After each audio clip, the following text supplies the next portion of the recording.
امام نسائی رحمۃ اللہ علیہ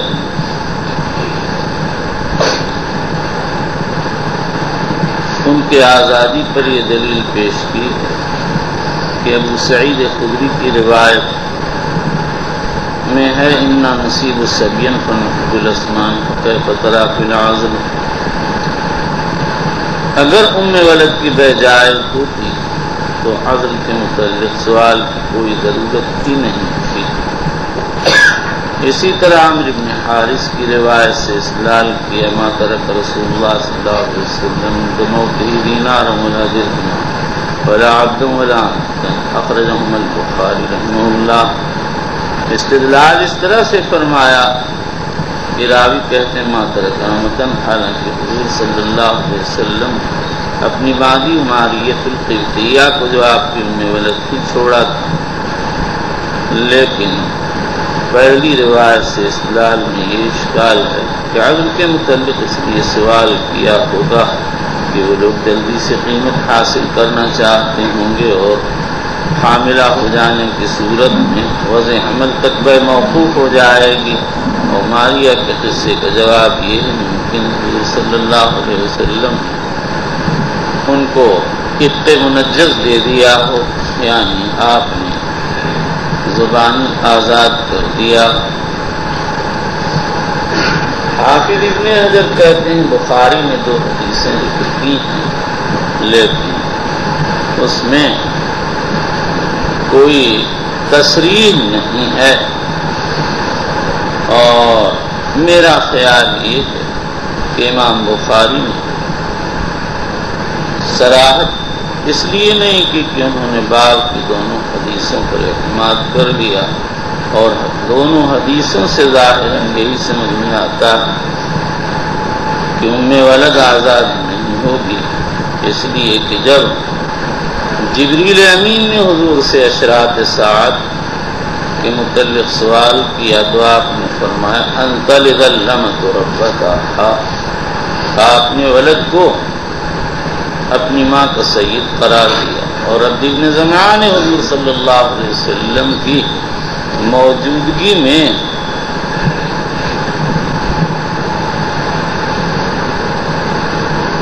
ولیدہ زمعہ کی لڑکی کے لڑکے کے بارے میں کہا ابن ولیدت ابی. ولیدہ کہا جو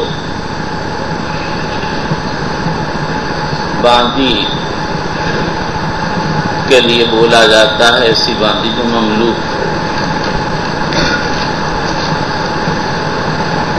چلیے قال ابو هريره عن النبي صلى الله عليه وسلم من اشتراط ساعه انقلت الامر ربتها وبه قال حدثنا ابو جعفر. اور بھائی ابو داؤد نسائی وغیرہ میں حدیث ہے بین امہات الاولاد علی عہد رسول اللہ صلی اللہ علیہ وسلم. حقیقت یہ ہے کہ اس میں انہی لوگوں کا مذہب زیادہ قوی ہے جو ظاہریت کا مسلک رکھتے ہیں اور کہتے ہیں ان میں ولد آزاد نہیں ہوگی. یہ گفتگو دلیل کی روح سے ہے، لیکن ابن جوزی یہ کہتے ہیں ہو سکتا ہے کہ بین امہات الاولاد علی عہد رسول اللہ صلی اللہ تعالی علیہ وسلم منسوخ ہو. حضور صلی اللہ تعالی علیہ وآلہ وسلم نے اس سے منع، اس کو بعد منسوخ فرما دیا.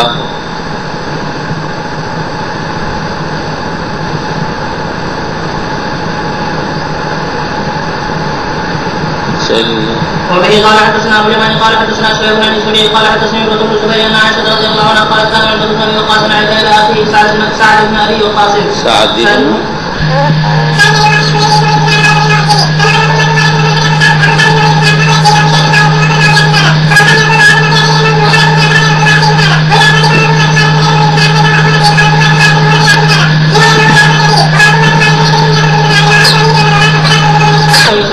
وبالاسناد المتصل من الى ابي المؤمنين في حديث رسول الله صلى الله عليه وسلم من عبد الله البخاري رضي الله عنه قال باب بيع المدبر. مدبر کی بے امام شافعی و احمد کے ہدایت مالک ابو حنیفہ منع کرتے ہیں. یہ ترجمہ کتاب البیوع میں 297 صفحے پر آ چکا. وہاں ہم تفصیل سے بیان کر چکے ہیں، مالکیہ حنفیہ کی توضیحات نقل کر چکے ہیں۔ چلیے وبه قال حدثنا ابو بن ابي ياس قال حدثنا شعبة قال حدثنا عمرو بن دينار قال سمعت جابر بن عبد الله قال عقد رجل منا عبد له عنده بن فدعا النبي صلى الله عليه وسلم به سبعه وقال جابر الناس الغلام عن اوله وبالاسناد المتصل بنا الى امير المؤمنين في حديث رسول الله صلى الله عليه وسلم في عبد الله بن خالد رضي الله عنه قال باب بيع الولاء وهبته ولا بفتح الواو حق الارث من المعتق، آزاد کردہ غلام کی طرف سے آقا کو جو حق وراثت حاصل ہے اس کا نام ولا ہے۔ اس ولا کو بیچنا اور ہبہ کرنا ائمہ اربعہ اور جمہور علماء کے یہاں ناجائز ہے، صرف میمونہ اور عطا سے جواز نقل کیا جاتا ہے۔ امام بخاری نے جمہور کی تائید کی ہے۔ ابن عمر کہتے ہیں نہ نبی صلی اللہ علیہ وسلم ہم بیع الولاء وعن ہبتہ، اور بریرہ کے آقاؤں نے جو اپنے لیے ولا کو شرط لگایا تو حضور صلی اللہ علیہ وسلم نے اس شرط کو باطل کر دیا اور فرما دیا الولاء لمن اعتق۔ اور ایک روایت حنفیہ کے ہاں مشہور ہے الولاء لحمۃ کلحمۃ النسب لا یباع ولا یوہب، اخرجہ الشافعی والحاکم والبیہقی وصاحب الحکام۔ لیکن ابو بکر بن زیاد نشاپوری کی رائے یہ کہ یہ حسن کا قول ہے، اسے کہو وضو کریں، اس اشارے سے کیا فائدہ؟ چلیے وبه قال حدثنا ابو الوليد قال حدثنا شعبة قال اخبرني عبد الله بن دينار قال سمعت ابن عمر رضي الله عنهما يقول له النبي صلى الله عليه وسلم عن بيع الولاء وعن هبته. وبه قال حدثنا عثمان بن ابي شيبة قال حدثنا جرير عن منصور بن ابراهيم عن اسود عن عائشة رضي الله عنها قالت اشتريت بريرة فاشترط اهلها ولاءها فذكرت ذلك النبي صلى الله عليه وسلم فقال اعتقها فان الولاء لمن اعطى البريرة فاعتقها فدعاها النبي صلى الله عليه وسلم فخيرها من زوجها فقالت اعطاني كذا وكذا ما سبقت عنده وقطعت نفسها. جب یہ معلوم ہو گیا کہ ولا پیسہ خرچ کرنے والے کا حق ہے تو اس سے معلوم ہو گیا کہ اس کو بیع ہبہ کے ذریعے نقل کرنا جائز نہیں۔ اگر نقل جائز ہوتا تو حضور صلی اللہ علیہ وسلم اولیاء بریرہ کی طرف نقل ولا کی اجازت دے دیتے۔ چلیے وبالاسناد المتصل بنا الى امير المؤمنين في حديث رسول الله صلى الله عليه وسلم في عبد الله بن خالد رضي الله عنه قال قام اذا اسر ابو الرجل او عمه بقال اذا كان مشركا، اگر کسی کا بھائی یا چچا قید ہو جائے تو کیا اس سے فدیہ لیا جائے گا اگر وہ مشرک ہو؟ روایات باب سے معلوم ہوتا ہے کہ ہاں اس سے فدیہ لیا جائے گا۔ اس سے یہ بات معلوم ہو گئی کہ اگر کوئی اپنے کسی عزیز قریب کا مالک ہو جائے تو مالک ہو جانے کی وجہ سے وہ عزیز قریب آزاد نہیں ہوگا۔ یہی ظاہریہ کا مسلک ہے، اور جمہور علماء فرماتے ہیں کہ آزاد ہو جائے گا۔ پھر اس کے بعد اس میں اختلاف کہ کون آزاد ہوگا۔ امام ابو حنیفہ امام احمد فرماتے ہیں ذی رحم محرم، اس لیے کہ ایک روایت میں امام ملک ذی رحم محرم حرم رواہ ابو داؤد والترمذی والعین وفی اسناد امام قال لأنه حدیث مختلف فیہ وصلا و ارسالا۔ نمبر 2، امام اوزاعی فرماتے ہیں محرم غیر محرم دونوں آزاد ہو جائیں گے۔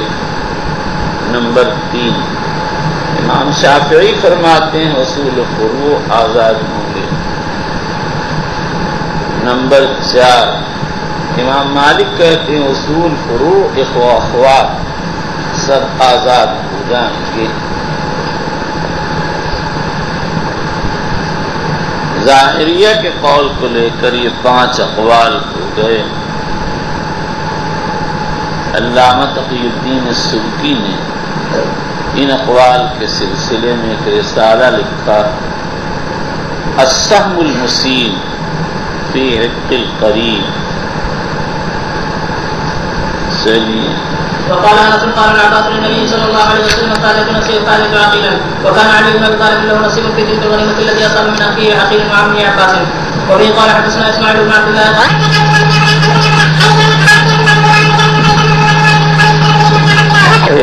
تو کچھ آوارہ دماغ کا ہے. تو یہ روایت کے بعد مغازی میں آئی، اس کے بعد بھی تو اس سے حرف نہیں پڑھا جاتا ہے. سب ذہنی آوار کی، اور جانتے ہیں اس کا کیا نتیجہ ہوگا؟ ایک حرف آئندہ نہیں آئے گا. جو سبق میں بیٹھ کر ادھر ادھر کرتا ہے ذہن کو وہ محروم، اور جو ہاتھ پاؤں کو کرتا ہے وہ محروم. یاد رکھیے، اسی لیے ناکام اکثر ہوتے ہیں. کوئی ہر ایک تھوڑا کامیاب ہوتا ہے، جو حسن ادب رکھتا ہے وہ کامیاب، اور جس میں ادب نہیں ہے وہ کبھی کامیاب نہیں ہوگا، چاہے کسی کے بڑے کا بیٹا ہو یا کسی کا لڑکا ہو. کچھ نہیں، کسی کی بڑائی کام نہیں دیتی ہے. ہم نے اپنی آنکھوں سے دیکھا ہے کہاں سے لوگ کہاں پہنچ گئے، کیسے کیسے ایسے ویسے ہو گئے، اور ایسے ویسے کیسے کیسے ہو گئے. جب انسان ادب ملحوظ رکھتا ہے، چاہے کیسے ہی گیا گزرا ہو، وہ ادب اس کو آگے بڑھاتا ہے. ادب تاج استفضل الہی بنہ برسر بروہر جا کی خواہی، اور بے ادب محروم گشت فضل رب الخدا خواہین توفیق ادب. حضرت نبی اکرم صلی اللہ علیہ وسلم لیلۃ المبیت میں نماز پڑھ رہے، حضرت ابن عباس آ کر کھڑے ہو گئے، ذرا پیچھے. آپ نے ان کو کھینچ کر برابر کیا، وہ پھر پیچھے ہو گئے. سلام پھیر کر فرمایا مالی اجعلک حذائی فتخلفنی. فرمانے لگے، چھوٹا بچہ، ابن عباس ابھی بچے ہیں، نابالغ، کہتے ہیں اب ینبغی لأحد ان یقوم حذاءک وانت رسول اللہ. کیا کسی کے لیے ریبہ ہے کہ وہ آپ کے برابر کھڑا ہو؟ آپ تو اللہ کے رسول ہیں. جب اللہ تعالیٰ توفیق دیتے ہیں تو ادب آ جاتا ہے، اور بے ادب اپنی بے ادبی کی وجہ سے خاک میں مل جاتا ہے. بے ادب محروم گشتت فضل. یہاں کبھی غلطی ہو جائے، بھول ہو جائے، نوعمری کی وجہ سے یہ تو معاف ہوتی ہے. ہر ایک سے غلطی ہوتی ہے. غلطی اور بھول اور چیز ہے، اور دید و دانستہ کوئی حرکت کرنا اور چیز ہے.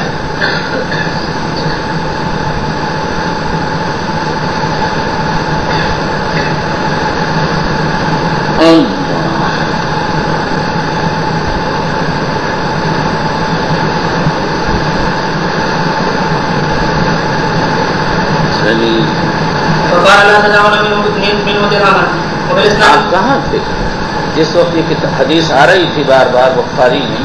آپ کہاں ڈوبے ہوئے تھے؟ سمجھ میں نہیں آتا. آوار کی ہے دماغ میں، آوار کی.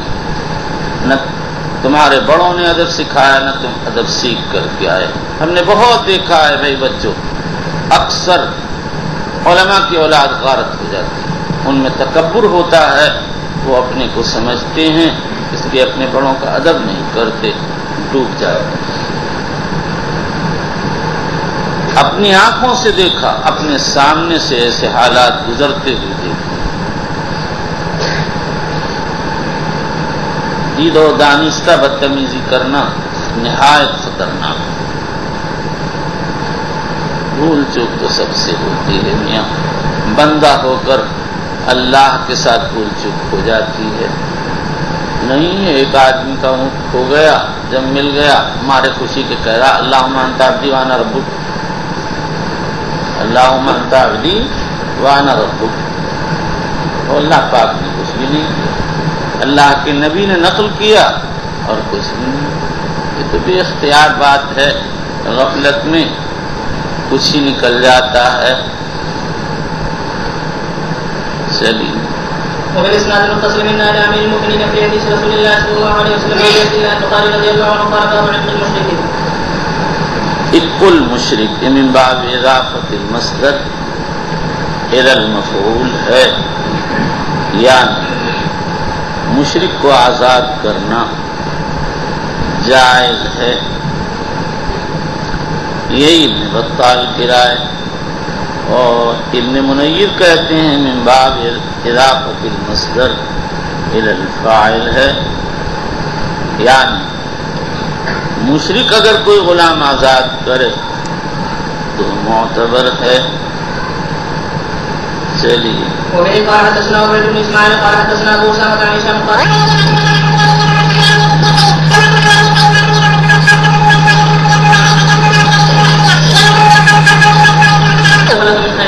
وبإسناد المتصل من عن المؤمنين في حديث رسول الله صلى الله عليه وسلم أبي عبد الله البخاري رضي الله عنه قال باب من خلف من العرب رقيقا فهو وباع وجمع وقد غسل ذريته. من ملك من العرب رقيقا فوهب وباع وجامع وقضى وصل الذریہ. امام بخاری نے اس ترجمۃ الباب سے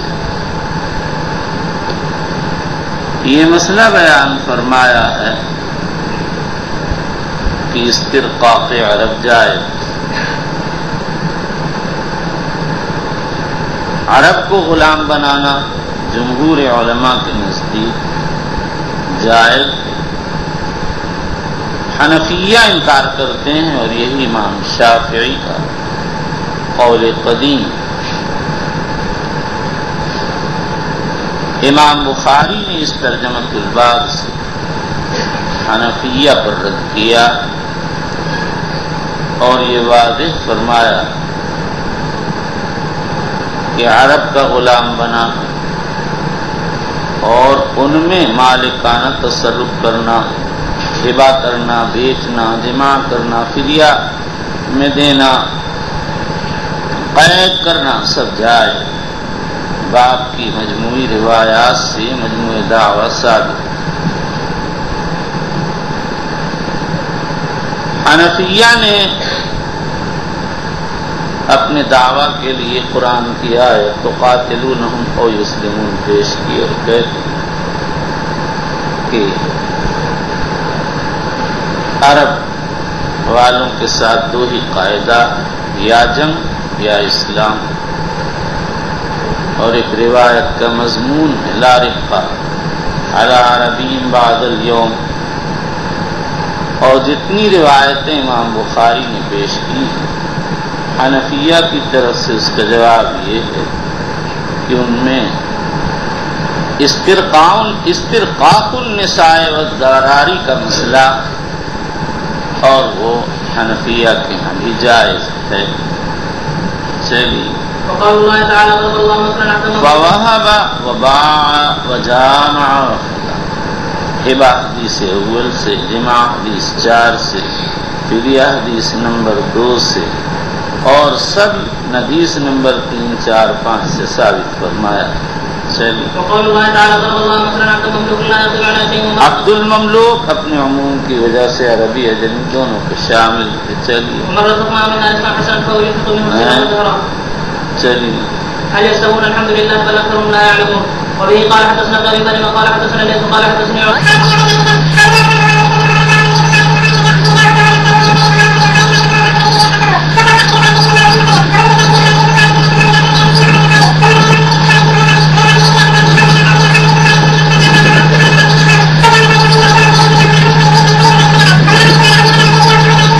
علماء یفی اللہ علینا. احمق کہیں کہ کئی بار اس کو میں بیان کر چکا ہوں.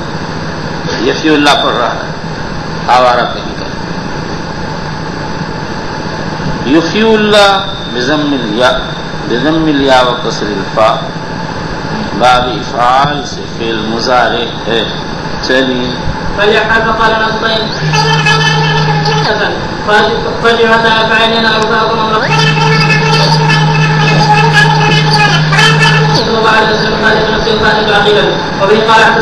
فادیت نفسی و فادیت عقیلا. میں نے اپنے نفس کا فدیہ دیا، عقیل کا فدیہ دیا.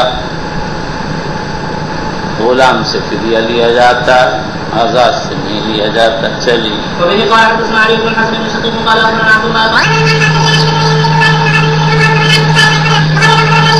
علی بنی المسترق وهم غار.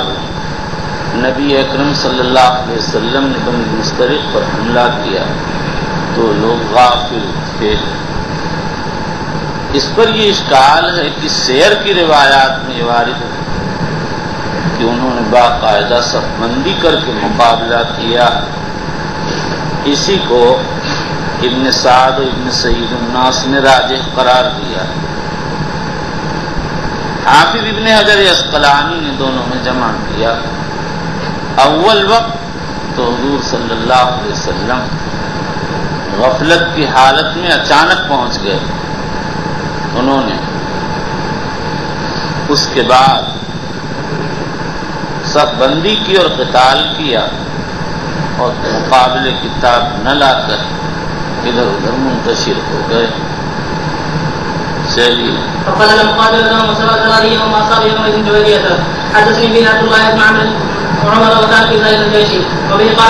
اس سے معلوم ہوا کہ یہ روایت نافع مرسلن نقل نہیں کرتے بلکہ عبداللہ ابن عمر سے روایت کرتے۔ علامہ شبلی اعظم گڑھی نے کہہ دیا یہ روایت مرسل ہے، نافع تابعی ہیں، جنگ میں شریک نہیں تھے، انہوں نے غور نہیں کیا حدیث کے آخر میں اس ارسال کا علاج ہو گیا ہے۔ نافع نے اس شخص کو بیان کر دیا جس نے اس سے حدیث ذکر کی تھی۔ چلیے اصول سب کو ہوتی ہے، جلد بازی میں آدمی ایک ہی طرف نظر ڈالتا ہے، بھول جاتا ہے۔ چلیے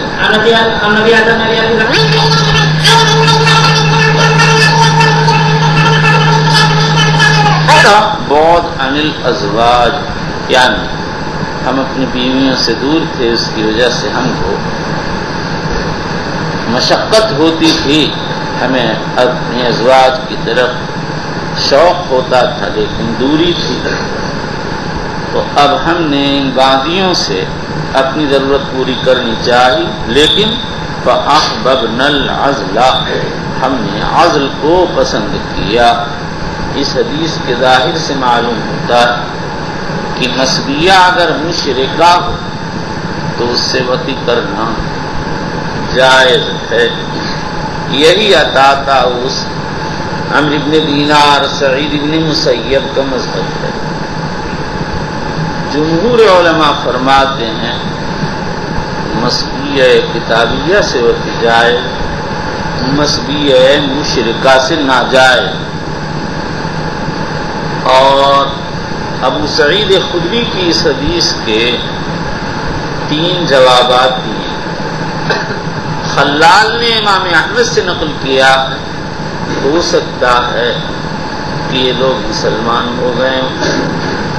حافظ ابن عبد البر اور ابو محمد اصیلی فرماتے ہیں ممکن ہے ابتدا میں اجازت، اس کے بعد لا تنکحوا المشرکات سے نسخ ہو گیا۔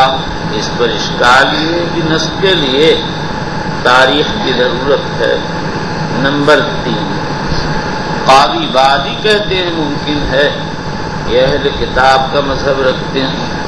اس پر اشکال یہ ہے کہ یہ تو مشرکین عرب میں سے تھے، کہاں سے کتابی آ گئے؟ ان تمام جوابوں میں پہلا ہی جواب راجح ہے، وہی امام نووی رحمۃ اللہ علیہ ذکر کیا، لیکن قاضی ابن عربی اور قاضی ایاز نے اس پر اعتراض کیا کہ حدیث کے طرق میں تصریح فَأَحْبَبْنَا الْفِدَاءَ، ہم نے فدا کو پسند کیا اور مومنہ کو فدیہ میں دینا جائز نہیں ہے۔ اس کا جواب یہ ہے کہ یہاں فدیہ سے مراد ثمن ہے، اور مطلب یہ ہے ہم نے یہ چاہا کہ ان بادیوں کو بیچ کر قیمت حاصل کر لیں، لیکن حاملہ ہو جانے کی صورت میں تعوض حمل بے مؤخر ہو جائے گی، اس لیے ہم نے عزل کو پسند کیا اور حضور صلی اللہ علیہ وسلم سے عذر کا مسئلہ پوچھا. چلیے یہ مسئلہ میں نے مغازی کی بہت مختصر ذکر کیا. میری عادت یہی بیان کرنے کی ہے اور ایک جگہ یہ مسئلہ ضرور بیان کر دیتا ہوں. چلیے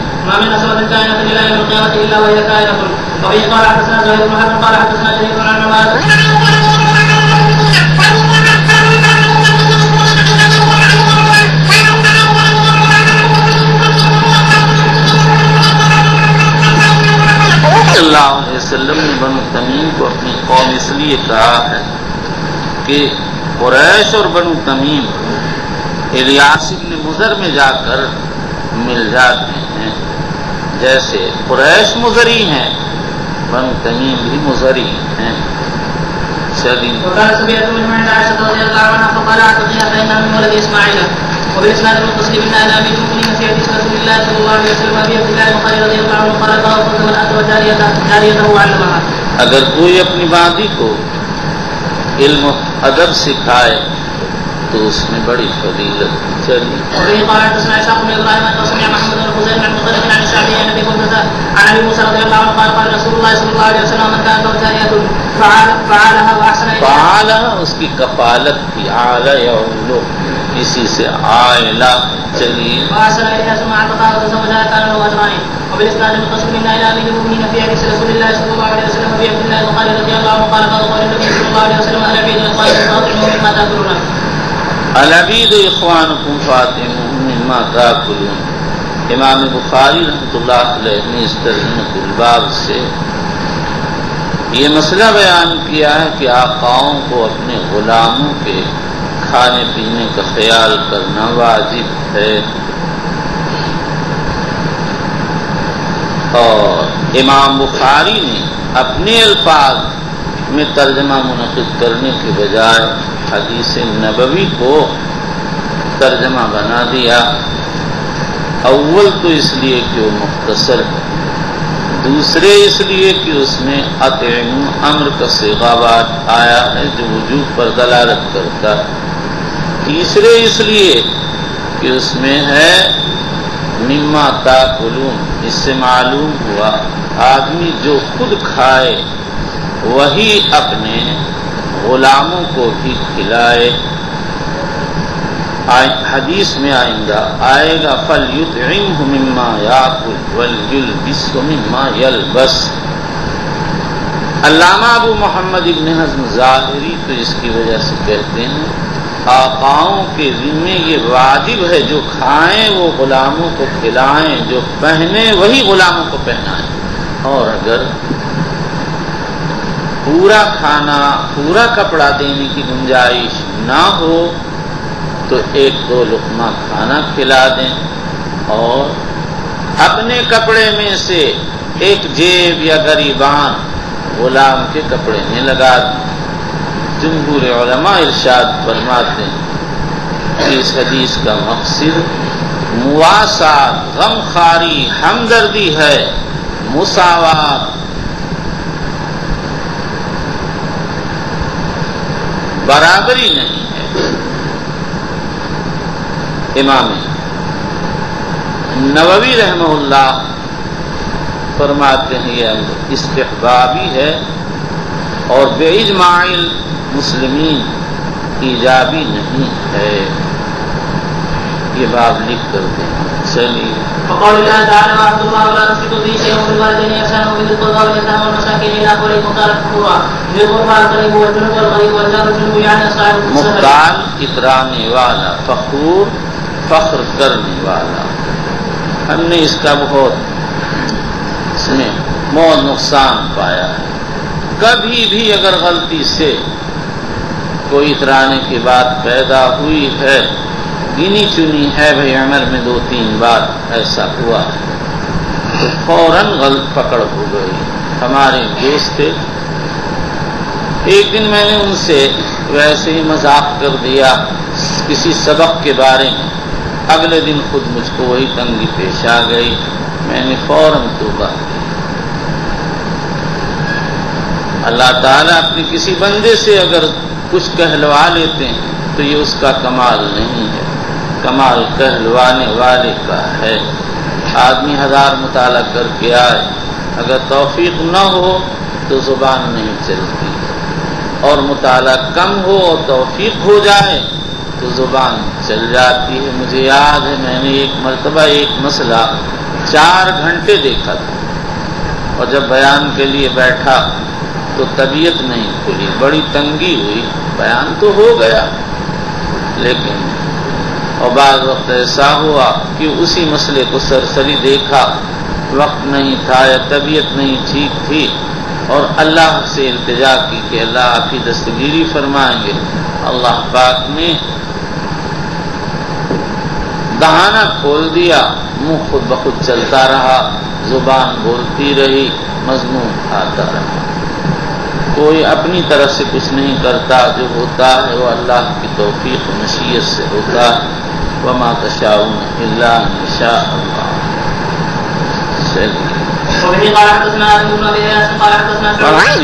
چاہیے کہ بھائی سب کا خیال اللہ سب کو دے، اسی نیت سے آدمی پڑھا ہے۔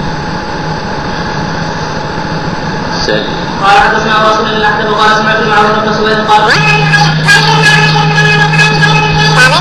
میرا تو بہت ہی پاگل ہے، پاگل کہ کہیں بھی نہیں شریک ہوا۔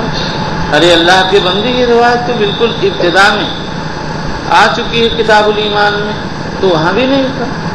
چل بس یہ سب آوارگی ہے بھائی، کوئی وجہ نہیں ہے کہ کوئی بھول پیدا ہو۔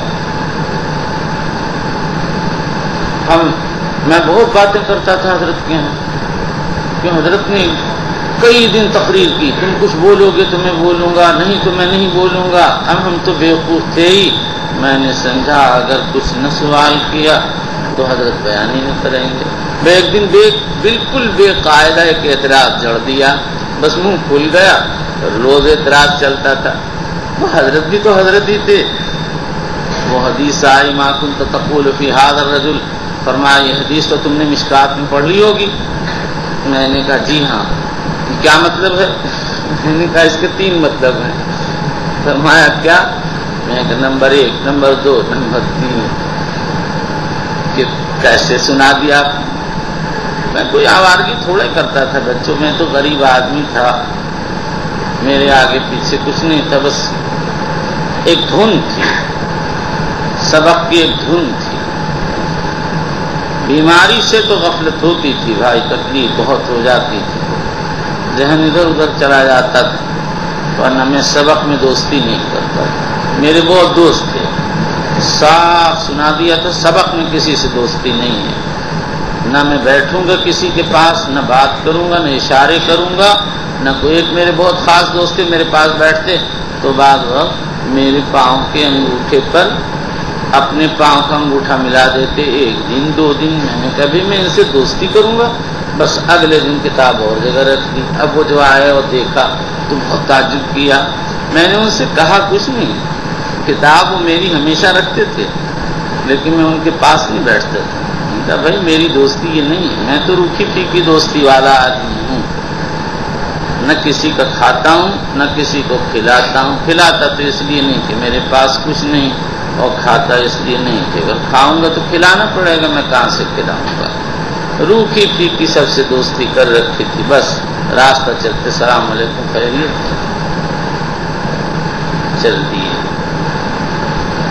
چلیے تیرے جیسے بہاری کنڈم دور ہو، دور ہو۔ چلیے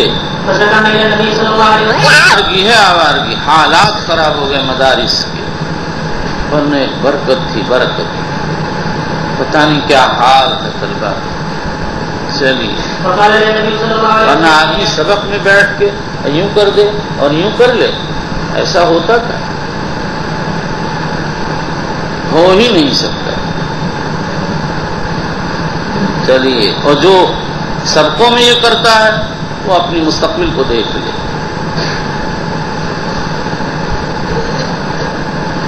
ہمارے یہاں تو سبق میں بھائی بہت باادب آؤ، ورنہ یہاں سے کچھ لے کے نہیں جاؤ گے۔ جو بے ادب ہے اس کو کچھ نہیں ملے گا۔ چلیے فقال النبي صلى الله عليه وسلم آج نہیں، کل نہیں، پرسوں، اس سال نہیں، اگلے سال، 2-4 سال کے بعد آدمی دیکھ لے گا کیا ہم نے نقصان کیا. ویسے ہم کو تو اب نظر بھی نہیں آتا، ہماری نگاہ بھی کمزور، سماعت بھی کمزور، اور ویسے بھی، لیکن ہر حال بھائی بچوں، ہم بھی تو طالب علم بھی تھے، تو کیا اتنا ہم نہیں سمجھتے طالب علم کیسے بیٹھتے ہیں، کیا کرتے ہیں بیٹھے بیٹھے، سب باتیں سمجھ نہیں آتی. چلیے فقال النبي صلى الله عليه وسلم أعيذ في أمي ثم قال إن کیا بتائیں، تو ایسے پڑھتا ہے جیسے معلوم ہوتا ہے کہ کہیں سے باجا بج رہا ہے، آواز آ رہی ہے، کچھ پتہ نہیں چل رہا کیا ہے. شیعوں کی تھی محفل معنی کلامی، اب وہ ڈھول جو تھے وہ بچوں ہمارے سینے تک تھے، بڑے بڑے. تم تو باہر سے دیکھ لیتے تھے، کبھی اندر جاتے نہیں تھے، پڑھنے جاتے تھے، ایسے ایک نظر ڈالتے. ایک لڑکا تھا، وہ بہت ہی دنگئی تھا، گیا اختر سے کہنے لگا، اختر حسین شیعہ تھا ان کا مدیر، کہ یہ ہم سب دیکھ لیں. ہاں ہاں دیکھو. اب وہ ہاتھ میں پتہ نہیں کیا لے کے گیا تھا، تو وہ ہر ڈھول پر ہاتھ پھیرتا اور کہیں نہ کہیں کچھ سے کر دیتا. تمام ڈھولوں پر ہاتھ برکت کا پھیرا. اب جو اگلے دن ڈھول بجنے شروع ہوئے اور پہلا مارا تو کھن سے بولا، دوسرا مارا پھٹ سے پھٹ گیا، کوئی ڈھول سالم نہیں رہا. پھر جب اگلا سال آیا تو یہ حضرت پھر پہنچے، تو اختر کہنے لگا بس دور ہی دور سے دیکھ لو، ہاتھ نہیں لگاؤ. آیا سن، یہ خود وہی بیان کر رہا تھا الیاس، بہت عجیب تھا، عجائبات دہر میں سے چھوٹا سا. اس کو کہاں سے سوچتا تھا یہ سب کہ بھائی یہ بلیڈ لے لو اور چپکی سے ذرا سا. ان کا کافی نقصان کیا تھا. اگر تم لوگ ہوتے تو میں کہہ دیتا بھائی ان سب کے منہ پہ ہاتھ پھیر دے، کہ کیا کہ آنکھ کا ذرا آپریشن کرتے جانا. اب سب کی آنکھ میں کچھ کہ تم لوگ کیا ہو جاتے، کچھ کچوا بن جاتے. چلیے بچوں، تمہاری آنکھ کے پر کیا ہاتھ پھیرتا، کیسے کرتا تو دکھتا. چلیے اللہ نہ کرے، یہ تو ایسی تفریح غلط ہے. اللہ سب کی آنکھ کی حفاظت کرتا ہے. ہاں آمین. کم وقت کہیں تم بڑے مطلبی ہو، مطلب پر بہت زور سے آمین نکلتی ہے. چلیے خیر کی باتوں پہ آمین، دین کی باتوں پہ آمین، اللہ رسول کی باتوں پہ آمین. اپنی ذات تنہا کی باتوں پر بھی آمین ہے، لیکن وہ آمین اور ہے، اسلام کی حفاظت کی آمین اور ہے. چلو پڑھیے پھر سے حدیث. وبه قال حدثنا آدم بن أبي إياس قال حدثنا شعبة قال حدثنا واصل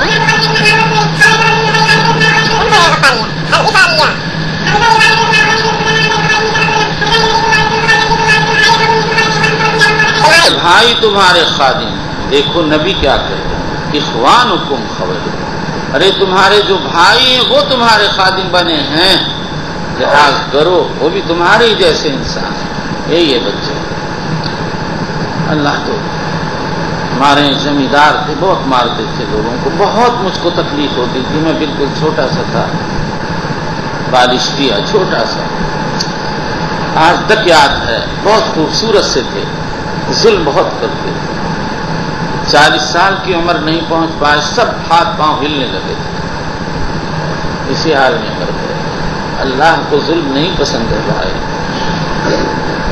اور حافظ معین الدین صاحب مارتے تھے، دھم دھم گردن دباتے تھے اور پیٹھ کے اوپر وہ سونٹا، دھم دھم، کچھ بھی نہیں ہوا. سمجھے بھائی، ہاں گجراتی سوچتے ہوں گے رنگو، تبھی تو چمارو تمہیں کچھ نہیں آتا کہ ان کا کیا؟ لوگوں نے شکایت کی کہ بھئی بہت مارتے ہیں، ان کو ہٹا دیا، ٹھپ ہو گیا وہ مکتب، ٹھپ ہو گیا۔ اور جب تک حضرت حافظ صاحب رحمۃ اللہ علیہ رہے اور ان کی مار پیٹ دھام دھوم چلتی رہی، حفظ کا ایک سلسلہ تھا، ایک زور تھا، جو آیا وہ حافظ بن کے گیا، سمجھے بھائی اس کا، اور ان کا کوئی نقصان نہیں ہوا۔ معلوم ہوا کہ وہ اللہ کے لیے مارتے تھے، مطلب کے لیے نہیں، غصہ نکالنے کے لیے نہیں، ظلم کے طور پر نہیں، تو ظلم کا مارنا اور ہے بھائی، اور اللہ کے لیے مارنا اور چلیے۔ فمن كان عقله تحت يديه فليطعمه مما ياكل وليلبسه مما يلبس ولا تكلفهم ما يغلبهم فان كلفتموهم ما يغلبهم فاعلموهم۔ یہ جو یہاں پر فرمایا فَلْيُطْعِمْهُ مِمَّا يَأْكُلُ وَلْيُلْبِسْهُ مِمَّا يَلْبَسُ، آیا یہ دونوں امر ندب کے لیے ہیں، یا دونوں ہی یا احد الامرین ایجابی ہیں، دونوں ہی اقوال ہیں، مشہور یہ ہے کہ دونوں ندب کے امر ہیں۔ چلیے وبالاسناد المتصل من الى امير المؤمنين في حديث رسول الله صلى الله عليه وسلم في عبد الله البخاري رضي الله عنه قال باب العبد اذا احسن عباده ربه عز وجل ونصح سيده۔ امام بخاری علیہ الرحمہ یہ ترجمہ منعقد کر کے غلام کو متوجہ کرتے ہیں، اس سے پہلے آقا کو متوجہ کیا آتِمُوهُم مِّمَّا تَأْكُلُونَ، اور یہاں غلام کو متوجہ کرتے ہیں کہ دیکھو اللہ کی عبادت کے ساتھ اپنے آقا کی خیر خواہی بھی کرنا۔ حدیث کے الفاظ کو ترجمہ بنا کر غلام کو دونوں طرف توجہ دلائے، حق العبد کی رعایت بھی اور حق اللہ کی رعایت بھی۔ چلیے وبه قال حدثنا عبد الله وبه قال حدثنا محمد بن كثير قال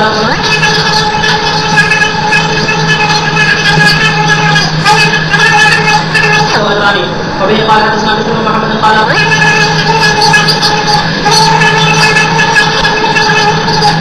عبد المملوک الصالح اجران، عبد مملوک کے لیے جو نیک کو دو اجر، معلوم ہے نیک کو دو اجر ملے گا، اور جو نیک نہیں ہے اس کو دوہرا اجر نہیں ملے گا۔ چلو والذي نفسي بيده لولا جهاد في سبيل الله ولحج وبر لحفظت من اموت وانا مملوك خیر والذی نفسی بیدہ، ظاہر سیاق سے معلوم ہوتا ہے کہ حضور کا ارشاد گرامی خطابی وغیرہ کی یہ ہدایت، اور کہتے ہیں اللہ تعالیٰ اپنے انبیاء اصفیاء کو غلامی سے میں مبتلا کر لے تو اس کو حق پہنچتا ہے۔ دیکھو یوسف علیہ السلام کو غلام بنوا دیا، لیکن ابن بطال داؤدی وغیرہ یہ کہتے ہیں یہ ابو ہریرہ کا قول مدرج فی الخبر ہے، اسماعیلی کی روایت سے بھی یہی سمجھ میں آتا ہے۔ چلیے کہتے ہیں حضرت ابو ہریرہ جہاد فی سبیل اللہ اور حج اور ماں کے ساتھ اچھا سلوک، یہ ایسی تین چیزیں ہیں کہ اس کی وجہ سے میں غلامی کو پسند نہیں کرتا، ورنہ تو غلامی میں وہ فائدے ہیں کہ میں غلام ہو کر مرنے کو پسند کرتا۔ لفظ بر امی بھی اس بات پر دلالت کرتا ہے کہ یہ نبی کا قول نہیں، ابو ہریرہ کا قول ہے۔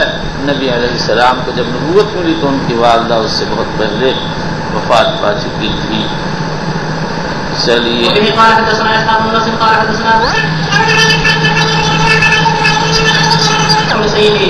والإسناد المتصل من آل أمير المؤمنين في حديث رسول الله صلى الله عليه وسلم أبي عبد الله البخاري رضي الله عنه قال باب جرائد التطاول على الرقيق وقوله عبدي وأمتي۔